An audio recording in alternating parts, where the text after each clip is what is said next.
भतार का सकत है।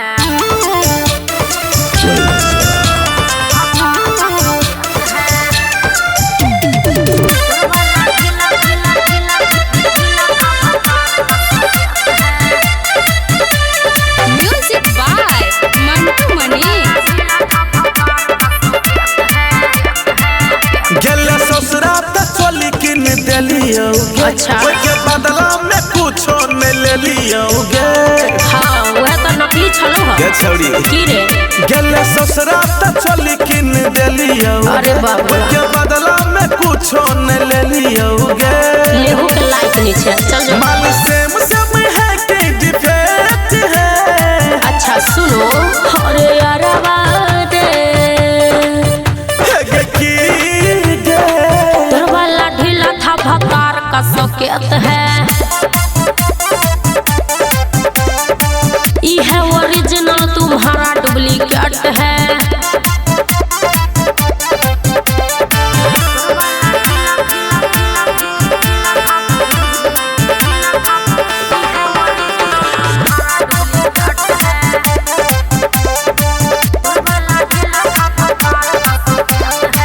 पहले तो हमर वाला रहो पसंद गे।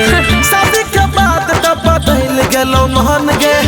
अब तो हमारा भाऊ नहीं दै छी। माथा भतार वाला लछि दाना दन गे।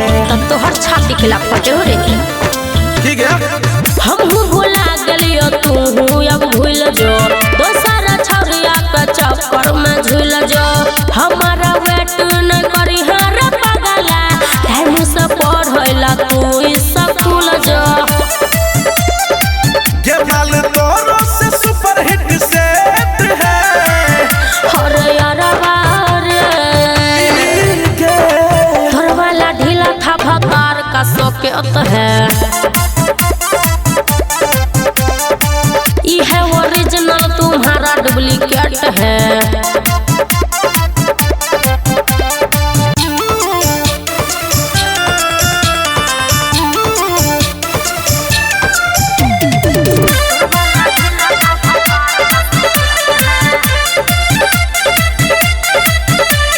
म्यूजिक बाय मंटू मनी।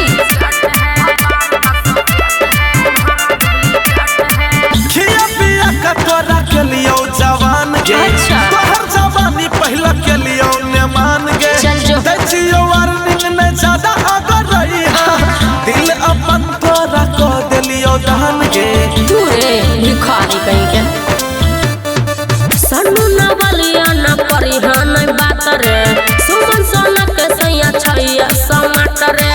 घरिया बंगला में ऐसे करई छी। एकर सामने तो हर की औकात रे। रे उसको मालूम भी न चला बगलेट है। अरे अरबा रे गे तोर वाला ढीला था भतार का सकत है। ई है ओरिजिनल तुम्हारा डुप्लीकेट है।